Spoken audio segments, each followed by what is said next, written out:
How to share NGL link on Facebook story. Hi everyone, this is Max. I hope you are doing well, so let's start without wasting time. First of all, make sure your Instagram account and Facebook account is connected. Tap on a profile icon, tap on the three lines and go to Account Center.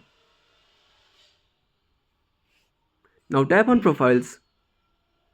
Here you can see my Instagram account and Facebook account are connected. Now go to NGL application. Now tap on Copy Link.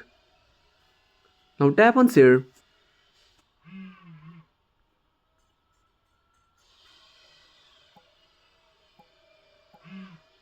Now tap on Stickers.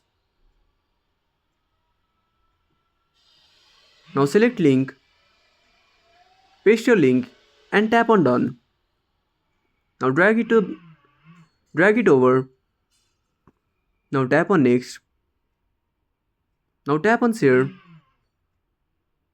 Now tap on Share Stories on Facebook. Now tap on Done. So that's it. If this video helpful, smash that like button and subscribe our channel for more awesome content. Have a burning question, want to suggest a topic? Drop down a comment below. This is Max signing off until next time.